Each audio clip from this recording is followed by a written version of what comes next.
I guess we'll start. Hello, welcome back from lunch, ladies and gentlemen, and the millions of viewers on the screens around the world. My name is Clemens Fastas. I am the lead architect for the Azure IoT services. What that means is that when I say something in the team, then sometimes they listen to me. And I'll talk about Azure IoT security. And to start with, let me tell you what book I currently read. I read a book that was authored in 1984 and that has been reissued in 1999 called Normal Accidents. And it's really about the sociology of accidents that happen in complex systems, which is really interesting. And it has to do with IoT because what we're doing here is we're starting to build very complex systems that are interacting with each other and where security takes up new shapes and shapes that we're not so familiar with as an industry, especially when I talk about the IT industry. You should score the session afterwards. You're going to see the barcode again to be entered into the daily prize drawing of something that's surely fabulous. I have no idea what it is, though. All right. So I'm going to talk about the connected things in the IoT. I'll give you a bit of an inventory of what we already know, practices that we already know how to do. And then also, and this is why this talk is not only for you in the room who have made the time to come to build and to think that investing time in coming to a Microsoft conference is a good idea. But seriously, the folks who are going to watch this later, who probably don't even know yet that there are an audience, also for them, it is very interesting and you'll know why. I'll talk about some security and privacy principles that we're following and that we're giving out as guidance as it relates to the IoT. And I'll talk about the Azure IoT services and how they go and implement them. And I'm also going to give you some outlook and roadmap because we're really only at the beginning of a journey here. As an industry, because the IoT is currently at the top of the hype cycle, and right now, most is written not in code, but in magazines and in marketing brochures. And we're going to get to the point where most is going to be written in code, and then we're going to go down into that, oh my God, this is really difficult phase, until we actually land on a plateau of productivity. When I talk about connected things or the IoT, this is a picture that kind of covers what I mean and trying to be comprehensive. So we have, in personal environments and networks, we have watches, glasses, work tools, hearing aids, robotic assistants, bionic systems. They're really around people or in very small environments, stuff that gets wired together. Then we have those things kind of wired up to bigger systems. And also, I shouldn't forget, in personal environments and local environments in these networks, what you can also count towards that is local bus systems that are industrial automation systems, right? Stuff that gets plugged together, a CAN bus. Then you have larger systems, which are put together from multiple devices, homes, vehicles, seagoing vessels, factories, farms, oil platforms, which have a local network. A vehicle today, like the typical upper-class luxury vehicle you can buy, has 40 microprocessors in it, microcontrollers in it. Your key fob has a microcontroller in it.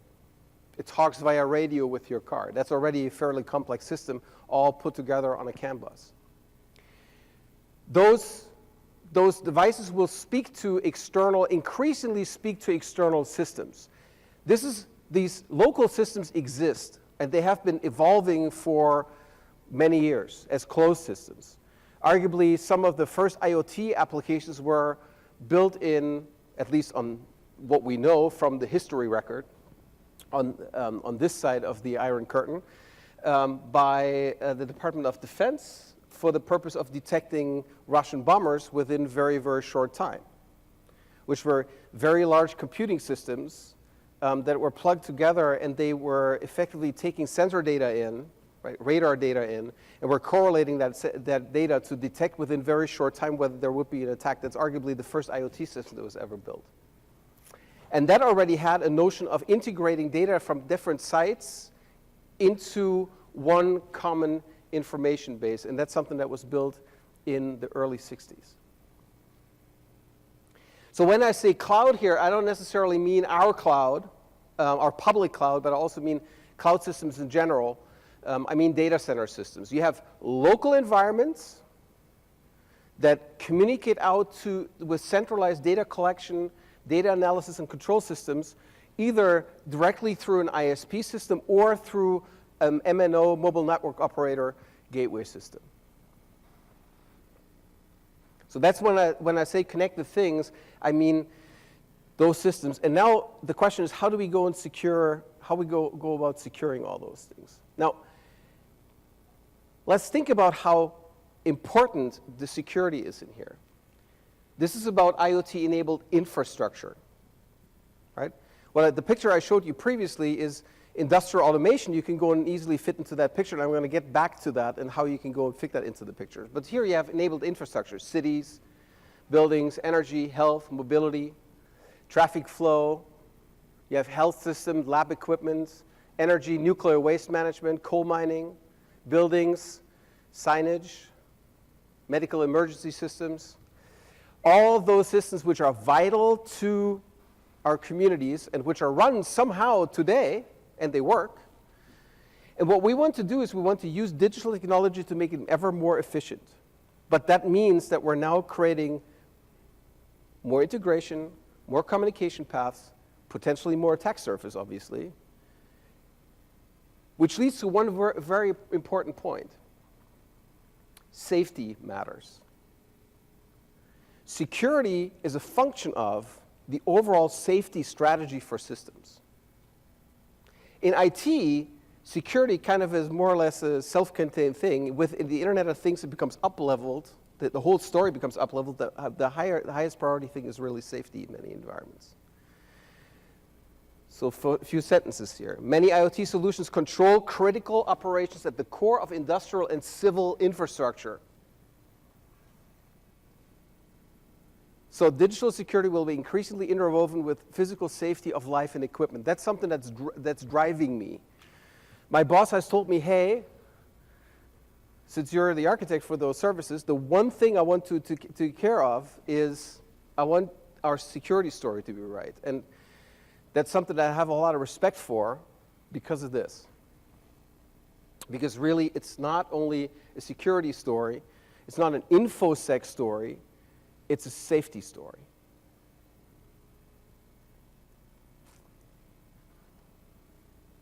Clicky. Also, many IoT solutions will provide very deep and near real-time insight into industrial and business processes, as well as into homes and the immediate personal environment. Privacy matters. And one thing we're very clear about across the entire platform, specifically in Azure, is that your data is your data. And that if you store your application data in our platform, it is your data. And we're going to help you protect it. What you'll also find us do is to write up the guidance and the principles that we follow for our own services. For instance, how do we protect the data that is in, let's say, Outlook.com? We have very strong principles around how we think about privacy for services that we build for customers. That we go and write those down and help people, help developers who are building IoT apps on top of our platform follow those principles if they want to. But the foundational principle that we have around privacy is your data is your data. We're not going to go and offer you a service and then do analytics and create value off that data like others might want to do. So, what do we already know? We know a lot of things. And now I want to go and introduce a type of person that we are now starting to interact with, which is a type of person who's kind of been on the other side of the fence and who we're now getting to know as IT people. It's the software people who are on the operational side. Hardware, who have so far been kind of mostly hardware designers, machine builders, who've been seeing kind of software as a little bit of additional goop that needs to be done, but who become increasingly more software developers who are now going and plugging those things together. So those people I call operational technology engineers. These are the real engineers, if you will. The people who don't build software. We call ourselves engineers, but the people who have called themselves engineers before we started to do that, that's the people who I mean. Who have very rigid procedures around a lot of stuff already, around safety. And there's rules and there's international standards. There's a lot of stuff that's happening on the safety side that we can take a look at. And the reason why I read the book, and why I read not only that book, but a ton of books, is we can learn a lot from literally decades of information, decades of experience around safety, because we're now part of a context that is very often safety driven with IoT solutions. So as IT engineers, we know how to make a lot of digital things secure, which I'm going to go and go through a little bit more in detail. Secure development lifecycle, secure network technologies, et cetera, et cetera. I'm going to get to those. OT engineers have standards, procedures, training, continuous improvement. Some people will say, oh my God, that's waterfall. Yes, some of those things are waterfall. Safety management and security management is a very rigid thing for a reason, because you don't want to kill people. So there's going to be a culture clash between those two worlds of the software side, where we want to do agile and very quick and everything, and on the operational side. And we see those culture clashes in all of the engagements that we're in. Like, I'm not going to update my software on the device. And in fact, Windows XP, one of the reasons why Windows is still so popular in the industrial automation space is because it's still supported. The embedded version is still supported. It's an operating system that was published, 13, 14 years ago now. It's still in support. I don't want to update my system. That's never change a running system. That's something that's ingrained in the culture of operational technology. And of course, they have a notion of risk and hazards that we really don't have any experience with as IT people. We don't kill stuff. We don't kill people with our stuff, usually. So Microsoft has a number of cloud security principles. I took this from a talk that Mark Rusinovich did at the RSA conference. So first we protect. So these are capabilities that we built into the platform and that we help you with. Secure development life cycle, network and identity isolation. That's stuff that we do at the network level. Least privilege, just-in-time access. That's something how we do security containers, vulnerabilities, and update management. That's what we help with the platform. And then we're actually doing a ton of work for you, and that's something for another talk that's specifically about Azure security all up. In terms of auditing certification, I'm going to name a few standards at the end of the talk. Lifecycle penetration testing, where we're actually having our platform attacked at all times. And we have bug bounties out. It's actually handsome money that you can earn by just hacking our platform in live production. And we have instituted fraud and abuse detection. We have a digital crimes unit that's helping with digital crimes, tracking things down, tracking botnets down. We're having pretty sophisticated distributed denial of service defenses. So we're having a lot of stuff that we're already doing kind of just at the data center level, where we're securing the platform as an infrastructure.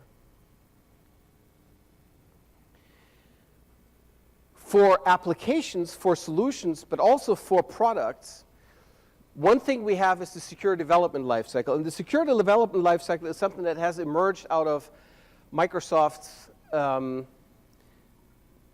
bad days. If you remember Windows XP before Windows XP SP2, those were not very happy times, because security was there. Security was arguably in NT from the very beginning, but it was not consistent. There was not a consistent process for how to apply security principles. So the platform, the core was okay. The shell didn't care much, or not as much as they should, and it was pretty uneven across teams. Every team could kind of do its own, apply its own principles. That stopped with the security reset that was effectively started with Windows XP SP2. The secure development lifecycle was effectively born completely out of this, which says, first of all, there's a training requirement that everybody who participates in the process needs to have a minimal education around security. And that's something that we live. Like, there's required security training for every engineer who touches code at Microsoft. So we all have to go through this every year to retrain. Then on the requirements phase, for any product or any software that you write, you establish what the security requirements are. What's your baseline? What is acceptable? What is not acceptable? Based on, once you've done that, then you establish what the design requirements are, and then you have a rough sketch of what your architecture is going to be, and then you do threat modeling, which means you try to figure out what are the attack surfaces that you have in your application, right? And then you make a call. Once you know what the potential threats are, right, what your attack vectors are, it could be, then you make a decision of which you want to mitigate and how you want to mitigate them, and sometimes you will choose not to mitigate some. But if you choose not to mitigate some, that is a documented act, and you're explicit about it. And that's something that matters. If this looks like waterfall to you, yeah, that's waterfall. But that's okay. Because with the next iteration, you can come back to this. So we're practicing this even in the agile projects. We're doing that all the time. And that's something, and then you go into implementation, use only approved tools, only approved algorithms. There's, for instance, MD5 is one of those hash algorithms that's still very popular, and here is a new standard, and there's a new standard that's still using MD5. In Microsoft, we can't use MD5, period, for no purpose. If we just need to have a hash, just a hash function to go and identify something, just a hash function to go and create a hash table, we can't use SHA-2. Because it's unclear whether we would use it for security reasons. And so we have to use other hashes if we only need to have them for non-secure purposes. We're very strict about those things, about those procedures.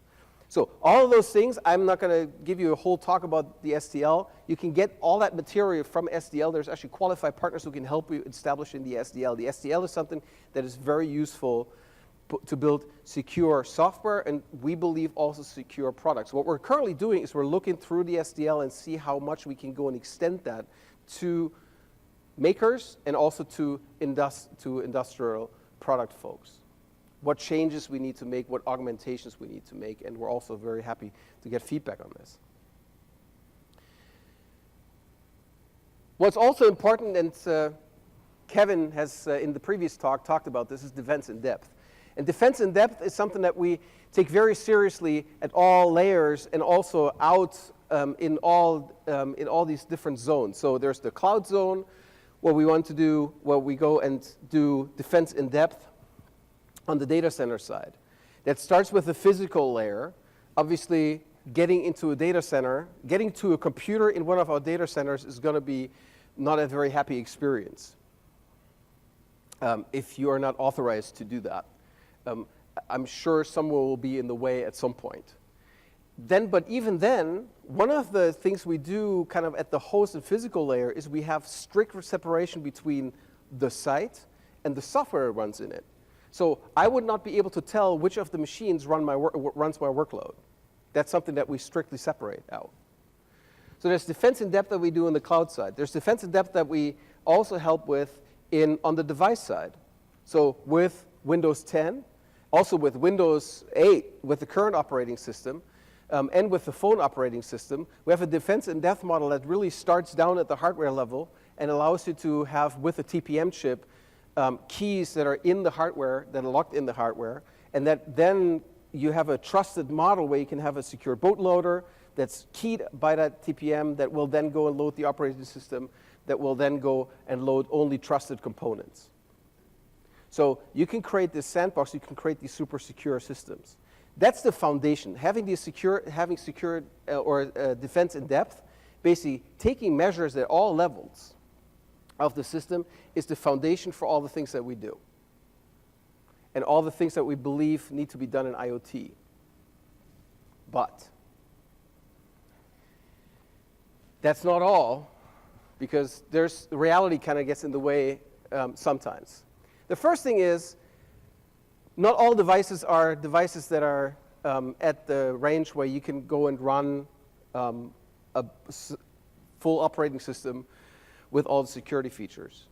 We have $10,000 servers on the one side, which are super easy to defend, and we have $1 sensors on the other side that are basically just a little microcontroller.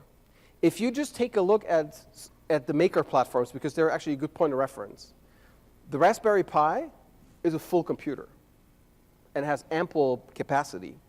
If you're playing with one of the lowest end Arduinos, that's about the capacity that my Sinclair ZX81 had. It's just much faster. But it's a huge range. So you have these super, super cheap sensors. And the only way we're going to get to however a trillion devices is going to be, read the next analyst thing next week, and it's going to be some quadrillion. The only way how that's going to happen is that stuff is going to be fairly cheap. And so it's going to be $1 devices, $2 devices. And really, when you think about, and this is what I say with the second bullet, how much can you add to a toaster? So you make a toaster, and you make a connected toaster instead of just making a plain toaster. And you sell that toaster usually for $39.95. How much more expensive can the connected toaster be? $10. Maybe, yeah. So if you make it $10, then that is $5 for the retailer, right? And then that's $2 for all the other people who want to go and make money on this. So it's $3. And then the actual BOM that you get allocated is probably $1.50. And that's what you got to live with for the logic and the connectivity logic and all those things. So that makes it kind of hard. So that constrains the computational capabilities, which means that also constrains how much crypto you can do. Memory storage capacity, that also says how much logging, for instance, you can do, how much you can keep track of things. Energy consumption. It's a denial of service attack. If you can make a device that runs on battery, just burn its battery on senseless compute work. And then the component quality is also a big factor. A sensor that costs $1 with connectivity logic costs just $1. There are sensors you can buy that cost $5 and $10 and $50 and $500 and $5,000, depending on the quality. The lowest quality sensor will potentially break earlier. The interesting thing is, a hacked sensor and a broken sensor are kind of hard to distinguish. So it also becomes a data quality issue all of a sudden. So data quality kind of also gets looped into with the security and the safety thing. So capability constrained devices is something that's a big concern. Also, not everything that we see is greenfield, right? Factories, other industrial utility environments are all brownfield. Production lines are getting upgraded, they get retooled, but you don't go and build a whole new building except for when you set up a new site, then you do, but otherwise you are reusing equipment. And there's many environments which have been upgraded for 40, 50 years and which keep getting upgraded. My favorite example, because I'm a big geek, airplane geek, is the Boeing B-52, which has now been flying for 60 years and will continue to fly until 2040 when the oldest airplanes are going to be 80 years old. And they just keep getting upgraded one by one by one by one, and many factory environments are just like that. So you don't get to do a greenfield brand new install in many environments, especially not when it comes to infrastructure. Buildings and homes are like that too. If you think about how you are introducing, just in your house, introducing new technology, you don't go to Best Buy and say, I would like to buy the half of the store. No. You go and buy a thing, and then 3 months later you go to buy another thing, and then 3 months later you go with your wife and she says, no. And so you wait another 3 months. So it's a process that goes one by one, and that also creates a lot of diversity in your systems, but it's also not a consistent one story around security, obviously, that comes out of this. What we found very surprising is the legacy network design attitude specifically in industrial environments, in industrial automation environments. That's something that shouldn't have come as a surprise to us when we were starting to look at this from a team perspective 2.5 years ago. But it kind of was, because as IT people, you're now kind of expecting that you have some application level security capabilities, right? An endpoint here, an endpoint there, and they have a notion of identifying each other towards each other. And we found in very many environments none of that. In very many environments that we find, and that's in industrial automation as well as in manufacturing and as well as in very many other environments, is that because the IT folks, the cutting edge IT folks, have long been so self-absorbed with building all these wonderful social experiences, they haven't been really paying attention much to what has been happening in those industrial environments. And as a consequence, they've been just using best practices off the shelf effectively to go and build those networks, which you can't blame them for. And what has happened is that they've built secure networks that mimic the exact scenarios of how they secure the perimeter. So they built walls, and then in those walls you can go and move freely, and then you build doors into those systems, gates that you can come through. So you have a secured network, and you can't get into that network. The network is isolated. Once you're in the network, it's actually fairly easy to communicate with other parties. And if you want to get in, then you have a designed door. That designed door looks often like this. You can buy security in the industrial automation space in the form of 2 black boxes. From a number of vendors, there's dozens and dozens of vendors who sell these boxes, which are effectively little VPN bridges, which have sometimes advertised hardware certificates, which make them super secure. And the argument there is, so you take an X509 certificate, you put it into the hardware, and therefore the hardware is now certified to be secure. That's nonsense, but that's actually in the marketing material. So now you're doing this. Now you're actually setting up your network, and this is existing practice. You have the local area production network. You have a remote service technician who wants to go and get at this with his workstation in some other place. So they go and build this bridge. What are the threats that are being mitigated or that exist in this, right? You have that this is the threat modeling model. So you have spoofing, tampering, repudiation, information disclosure, denial of service, elevation of privilege.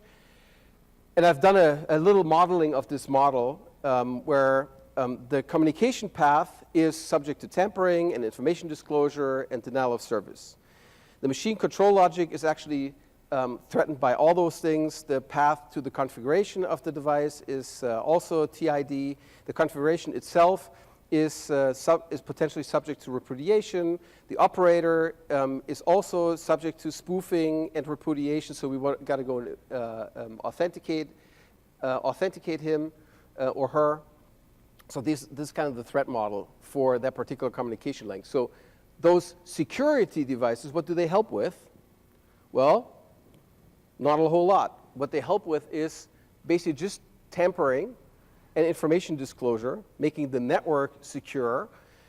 But they're now doing something that's actually very dangerous. They're fusing the networks. Because one network becomes part of the other network because there is no S in VPN.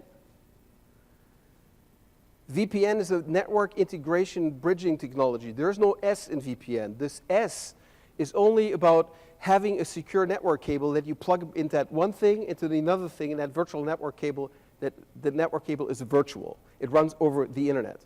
But otherwise, it's not a security technology. It actually is worse because it enables that if you own the service desk, you can own the machine. Because with the attitude of not having endpoint level security, that's a huge problem. And that's something that we find in a lot of environments, in a lot of legacy environments, and that is also the way how the Stuxnet worm, that you may have heard of, worked. That didn't even need to have a VPN access. It was enough to go infect a USB stick that was put into one of those service desks that then got owned inside of the factory, which then staged a pretty elaborate attack against those systems which were pretty wide open to access.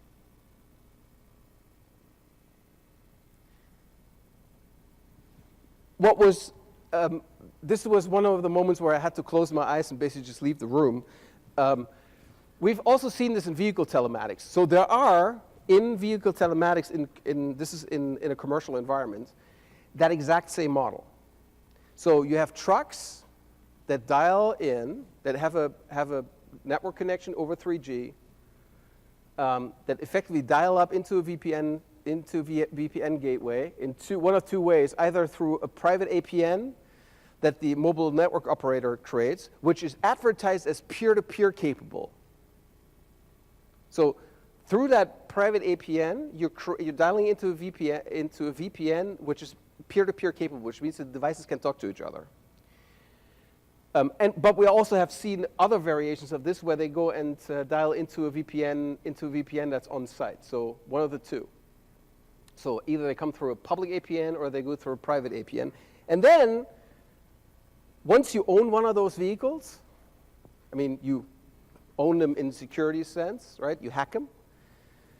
You get pretty direct access to all the rest that's in the network. And that's pretty scary.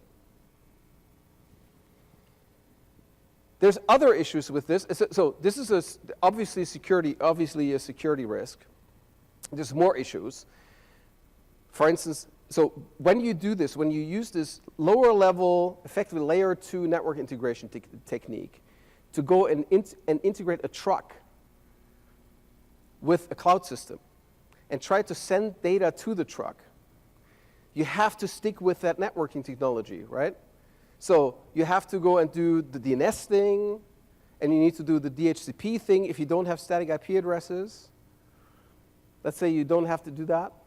Well, then you still have so you need to go and you need to register the device.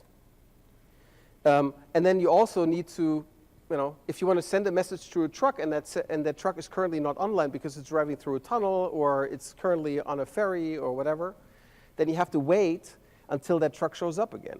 So there's temporal coupling that you're creating by having everything being a network server. But it is really dangerous because now you're effectively putting devices that are owned and operated by different people and that are exposed to the environment into a single VPN. Again, there's no S in VPN. So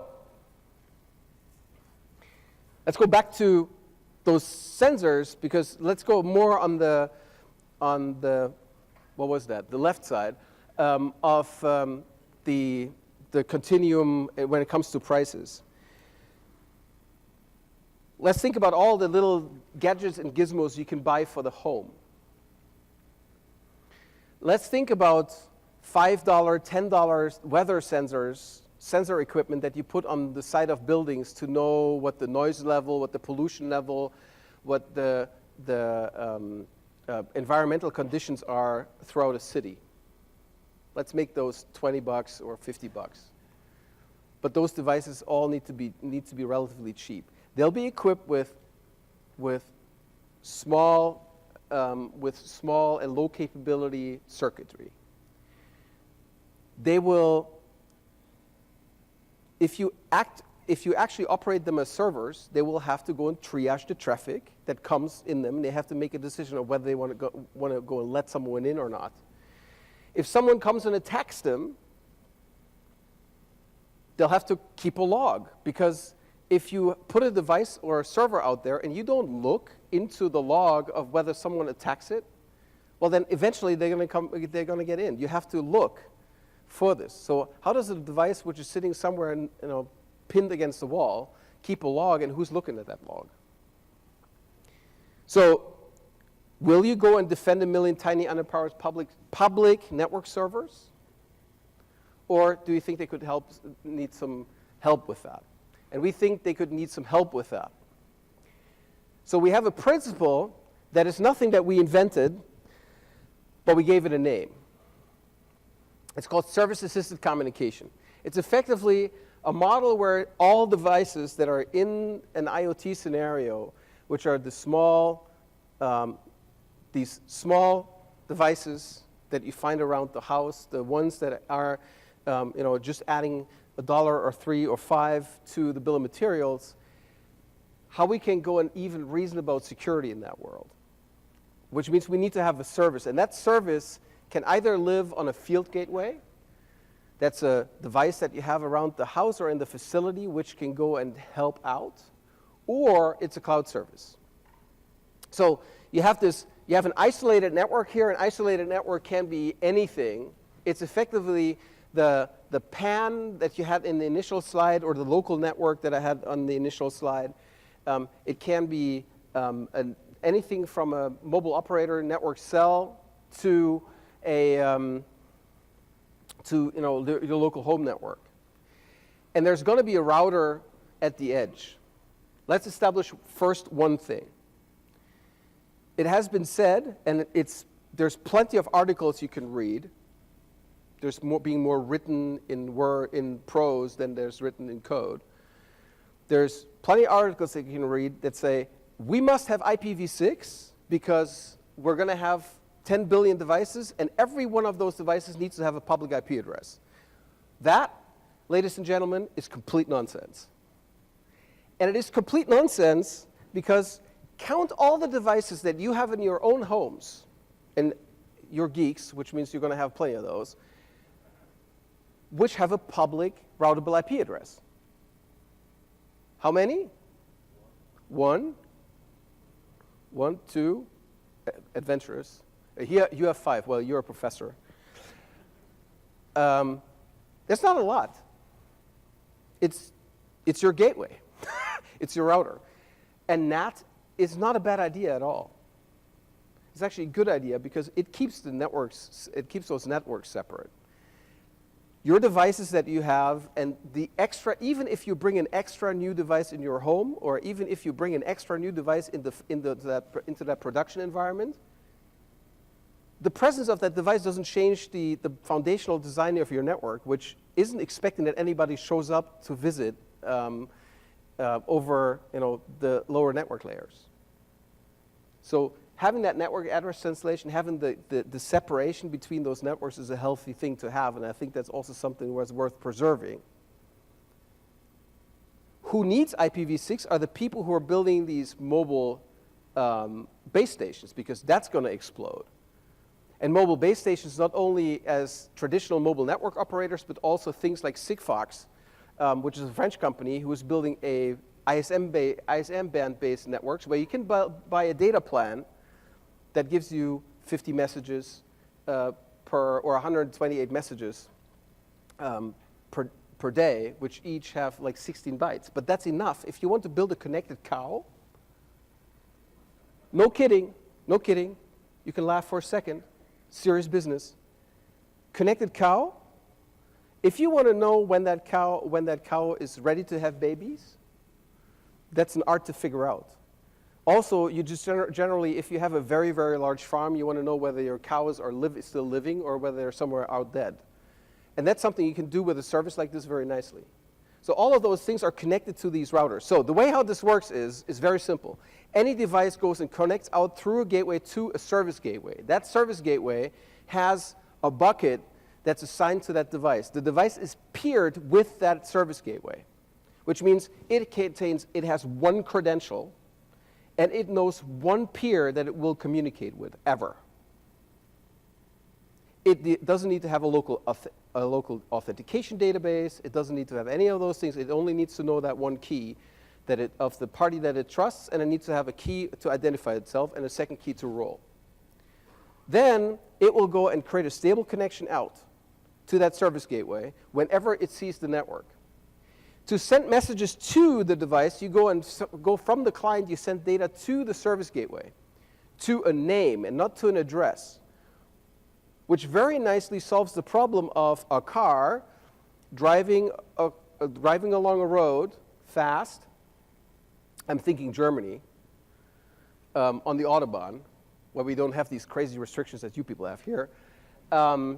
So when I go with normal cruising speed at home, like 100 miles an hour, I switch cell towers about every minute or so, every 1.5 minutes. I hop between cell towers, specifically on the higher band, on the higher throughput bands, which means I also get a new address at each of those, which means I'm inconvenient to reach, to get the timing right, because I'll be switching networks.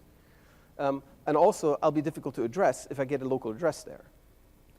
This model is solving that very nicely by having a stable name, and whenever I reconnect effectively, I just go and pull messages for me from that service gateway. And then I'm sending through that gateway. That gateway, again, might be local, so it might be a local gateway device that you have in the house, or it might be a cloud gateway of the sort that we're building. The device does not listen for unsolicited traffic. All connections are device initiated and outbound. Port mapping is automatic and outbound. And no inbound ports open. The attack surface is minimized. Your house is safe. That's the other crazy thing, right? If you have UPnP support on your wireless LAN router and you have that turned on, you're crazy.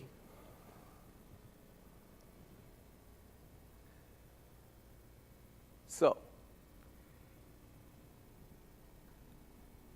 the scenario we see people asking for all the time is, I want to control my insert device here, washer, dryer, car, with my cell phone,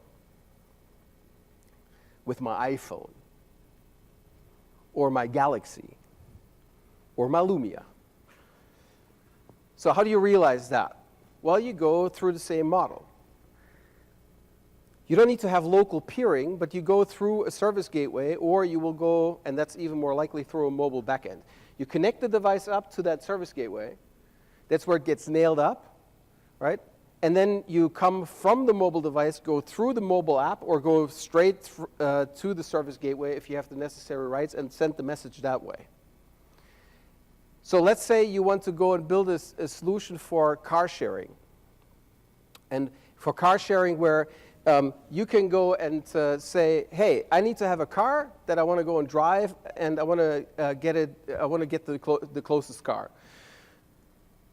Seconds later, the app says, hey, yeah, I have a car for you. The car is over there, over there, over there, and then it's the white one, and just walk up to it.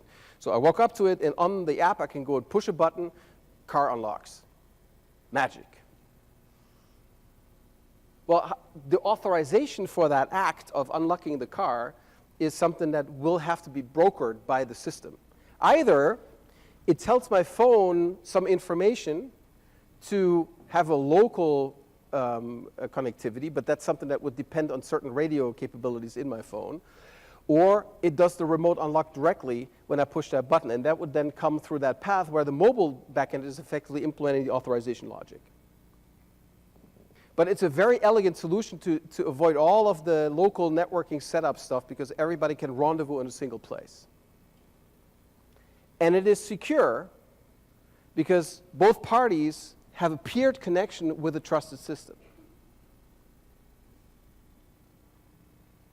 And you get temporal coupling out of it.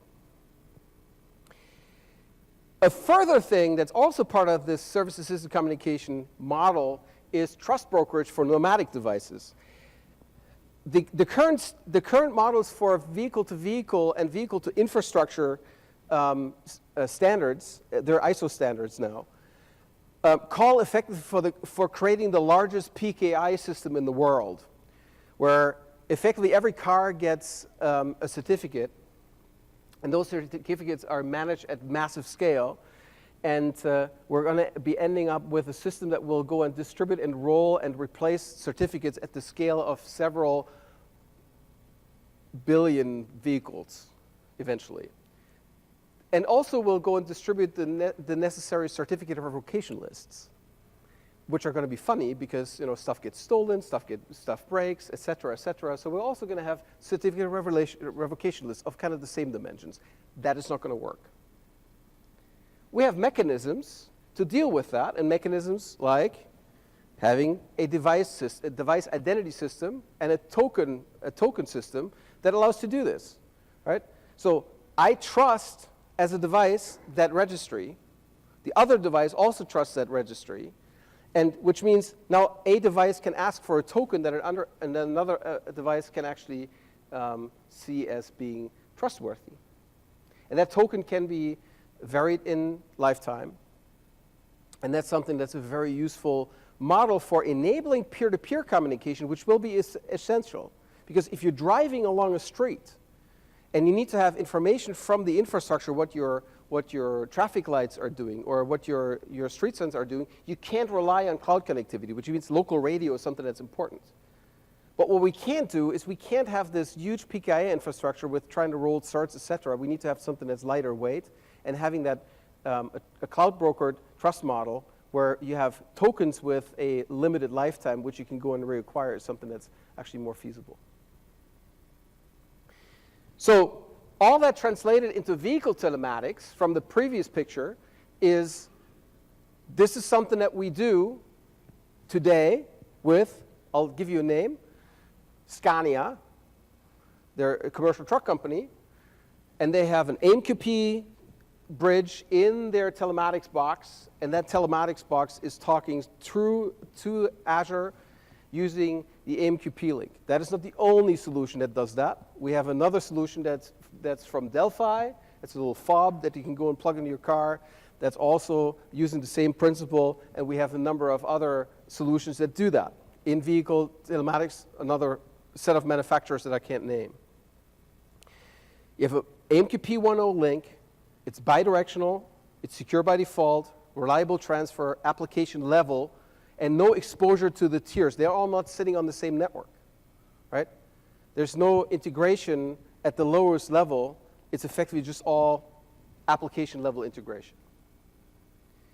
In industrial automation, we're working very closely. I'm sitting on the OPC Foundation's Technical Advisory Council, and I'm also a member of the OPC UA working group, which is a consortium, 460 companies, mostly all from the operational technology side in industrial automation, who are creating standards for industrial automation integration. And OPC UA is something that has been built kind of for creating compatibility, creating integration on the factory floor. Realizing that security is important, OPC UA already implements point-to-point security. But that doesn't change the fact that the factory floor per se is not necessarily secure. So the model we're putting into OPC UA at the working group level is a model where you have the notion of an OPC UA gateway, and then later we're also putting this into the OPC servers so that the cloud link is done through exactly the same principle, all outbound, stable connection, and that's how the routing happens. So OPC UA or DDS or any other protocol that's being used inside, and then having effectively a gateway that facilitates the communication. We've demonstrated this at Hannover Messe with a number of companies. The flagship device, so to speak, was from C Labs. That's a company in Seattle that's building industrial automation solutions, and they have built a bridge between OPC and the cloud that you can actually buy as a device or the software from C Labs to go and make that integration happen. What we're doing in the working group now is kind of formalizing that link for that sort of integration so that we can go from an environment which has not been designed for being exposed to the cloud and can go and very securely link this with environments that are in the cloud. And that also brings all the reliability capabilities with it, because an OPC UA environment might quite well be sitting on a truck and moving, or sitting on a ship and moving. Scale is another massive, massive issue.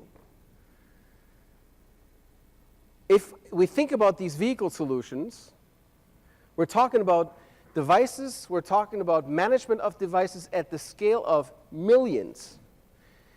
If we're building this into a standard, as a standard capability into vehicles, you're quickly at 1 million, 2 million, 3 million vehicles output out of a single brand per year. That's a lot. If you think about how big the biggest Active Directory deployment is that you know,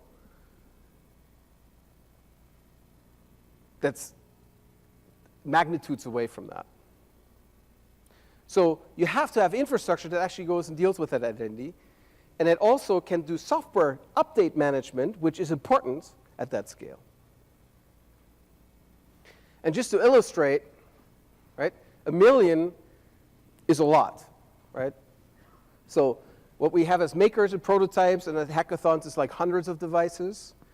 Enterprise scale, what we're all proud of, is 10,000s of devices. Consumer products is millions of devices. So that's something that calls for additional infrastructure to deal with the security. So the thing we're building is, as part of the Azure IoT suite, a piece that sits in the Azure IoT suite, which is a dedicated component specifically aiming to solve the scale issues and specifically the security issues. So IoT Hub, as part of the IoT suite, provides effectively a model for creating millions of devices, up to 10 million devices per device per IoT Hub is currently the goal that we have, with explicit support for field gateways, explicit support for additional protocols,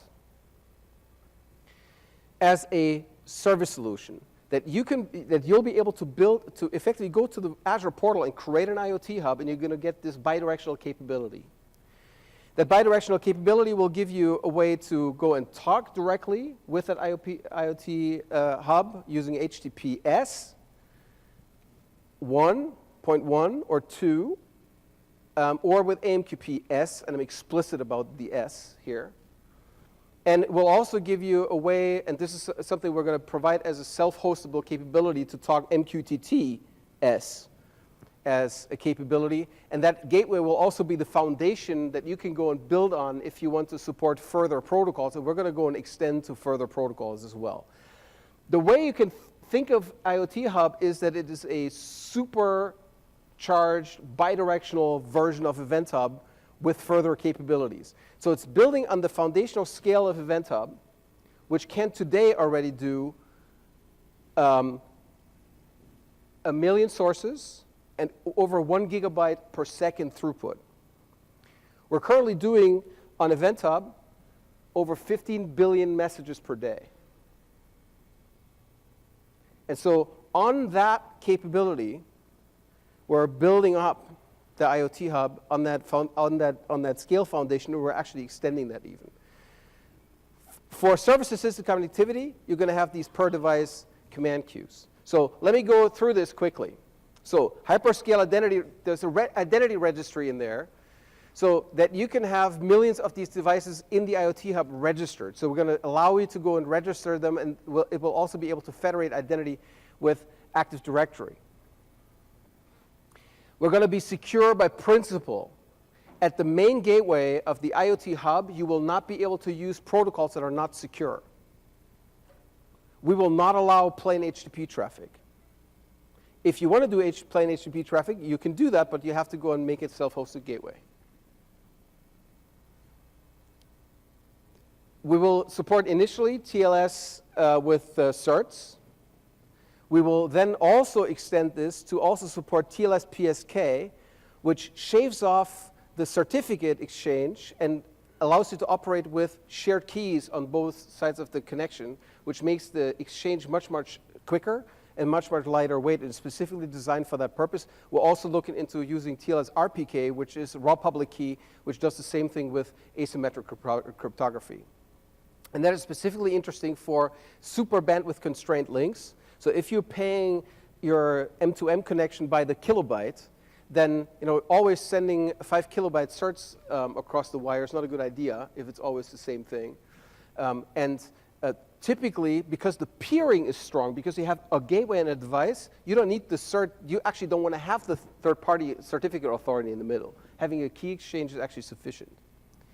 And we're going to have effectively native support for the service-assisted communication model I just talked about. You will generally authenticate at the channel level, so whatever that channel is, MQP, HTTP, etc. And then authenticate and then be authorized against the gateway based on that device registry. There's also going to be a blacklist for tokens. And then all the messages that are coming in there are tagged by us with the identity of that device, so that is something that the device can't spoof.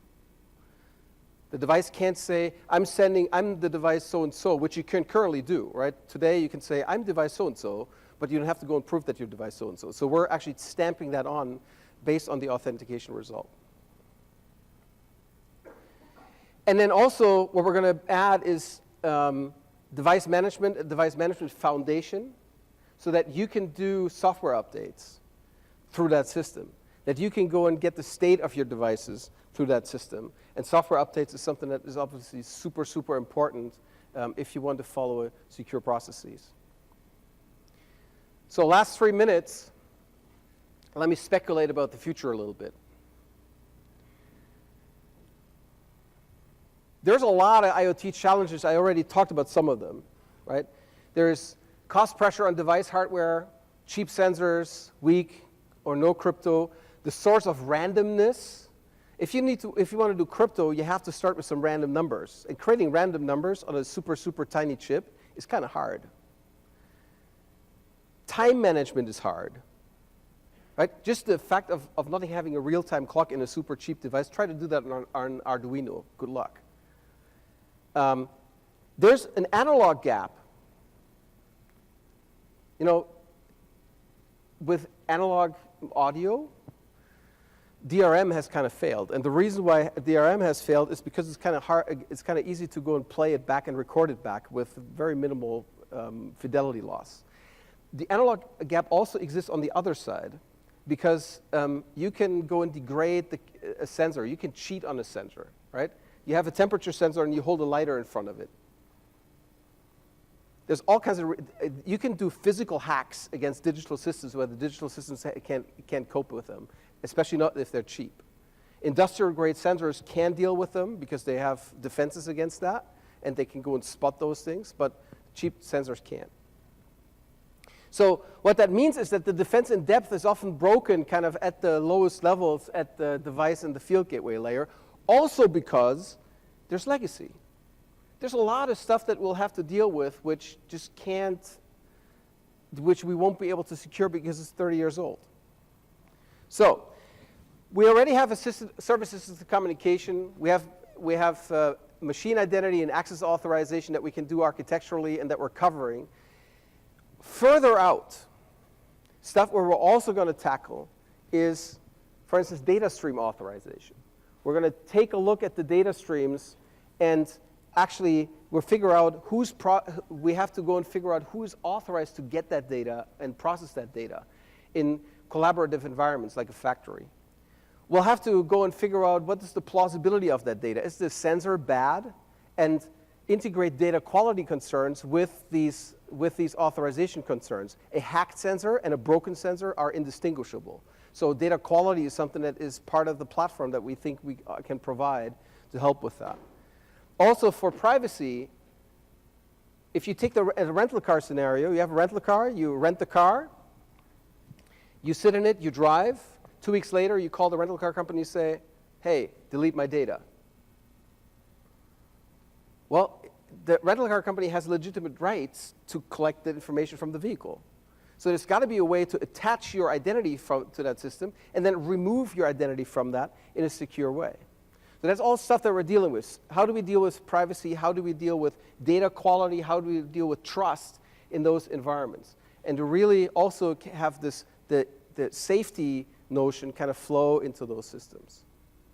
So IoT security is a shared responsibility, security concepts to the edge. You should implement the security development lifecycle. You can get help from us. The cybersecurity experts at Microsoft can actually help with that. Leverage industry best practices. And then there's a lot of stuff that we do already. You can start with the Azure IoT suite and the services we have already. Event Hub is a great start. The reference architecture is a great start. And then I would also ask you to review our platform principles and certifications because they're really part of that process. We have a lot of them already making huge investments, and we're extending those even further. And with that, thank you very much for spending that time with us, and I hope that was somewhat enlightening. Have a good conference.